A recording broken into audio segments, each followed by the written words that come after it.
St. Louis Park fire officials believe that spontaneous combustion of sawdust led to a house fire in the 3500 block of Wyoming Avenue last week.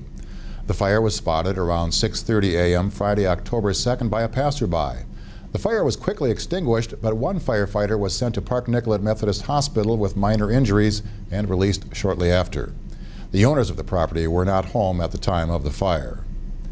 Welcome to Park Update, the weekly show that gives you the latest St. Louis Park news. I'm Scott Smith.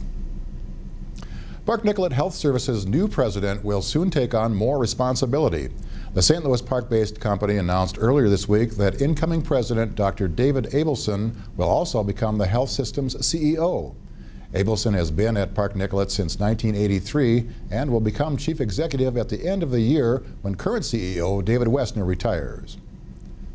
There have been fewer thefts from automobiles in 2009 than 2008, but the police department is concerned about a troubling increase in the last 30 days.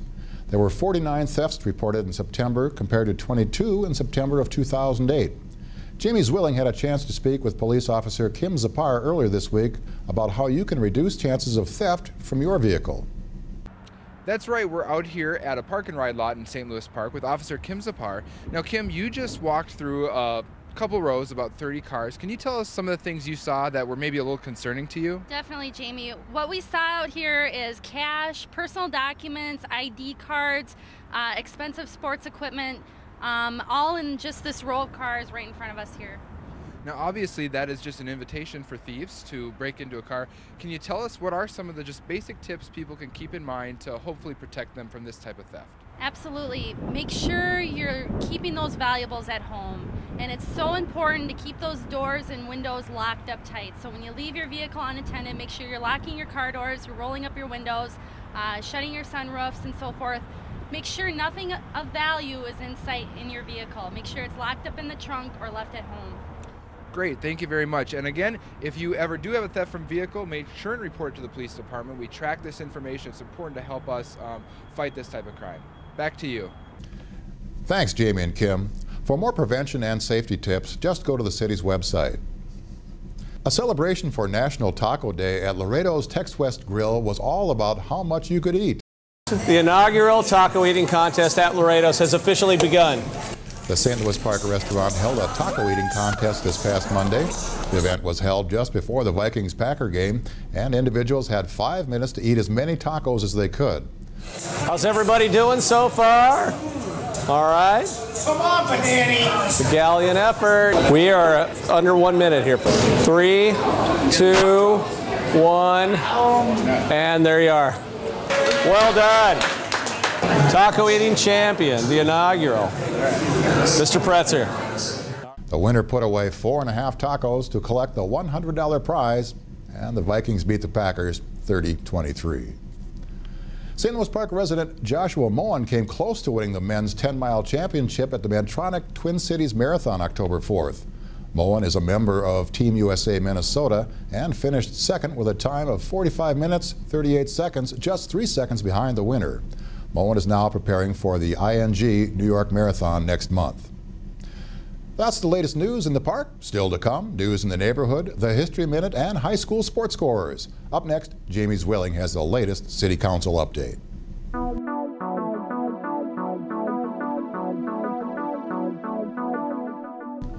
The City Council voted 5-0 in favor of an urban reforestation program policy at its October 5th meeting.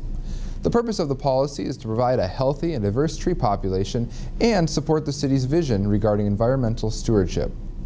One of the main goals of the program is to provide a one-for-one tree replacement when possible.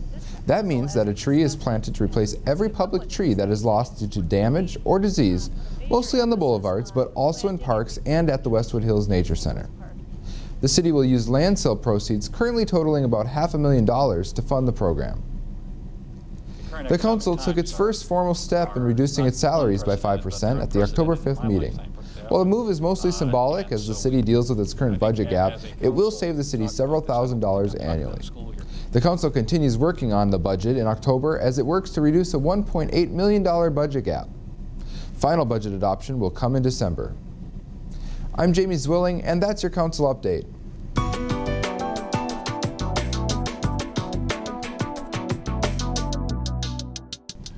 Now, let's amble over to one of the oldest continuously occupied structures in the park.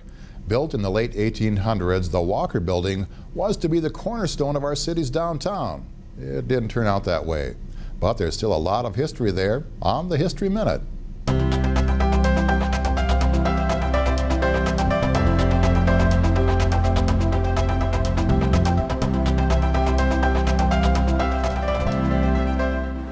The Walker Building is an office and commercial building that was built during the village boom years from 1886 to 1892. T.B. Walker started construction in 1888 and it was completed in 1892. This little-known building is one of the most stately old buildings in St. Louis Park and is truly an historic site. T.B. Walker built his yellow brick building on Walker Street, which before 1933 was known as Broadway. Across the street was the Hamilton Building, which has since burned down and was replaced by the Masonic Building. The Walker Building was also known as the Syndicate Building and later the Manufacturers Agents Building.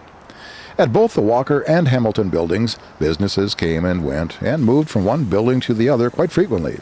Storefronts housed such concerns as Doc Brown's Barber Shop and Pool Hall, Swenson and Radine Grocery Store, and several more. The American Legion met on the second floor of the Walker Building until its own building was built on Excelsior Boulevard. Minnesota Rubber spent some early time there, and there was even a small moving picture house in 1907. That same year, there was a rather serious fire that displaced many tenants. Records of 1917 indicate that Mr. Gorham, who presumably was the manager of the building, refused to put in heat or toilets in the upstairs of the building. They eventually were installed, and the Walker Building stands today as a functioning office building on Walker Street. That's the History Minute for this week. Now, here's Les Farrell with news in the neighborhood. Halloween is almost here. That means the 28th annual Halloween party at Westwood Hills Nature Center is here too. The event will feature nature games, trail rides, refreshments, and other special activities. The event is held on 2 different nights, Friday, October 16th and Saturday, October 17th, both from 6:30 to 9 p.m. Pre-registration is required. Just visit the city's website at the link provided below. City of St. Louis Parks Utilities Superintendent Scott Anderson has been awarded with the Leonard N. Thompson Award by the Minnesota section of the American Water Works Association. The award is given annually to the member that gives the most back to the North Central section and the water supply industry. Anderson is the second St. Louis Park employee to receive the award. Former employee Maynard T. Kays received the award in 1966. Congratulations. Rain and cold couldn't keep those away from the fire open house. The annual event went on as planned and allowed residents the chance to tour the fire station, ride in the fire trucks, meet Sparky the fire dog, and also watch various demonstrations. I'm Leslie Farrell, and that's your news in the neighborhood. Up next, high school sports scores.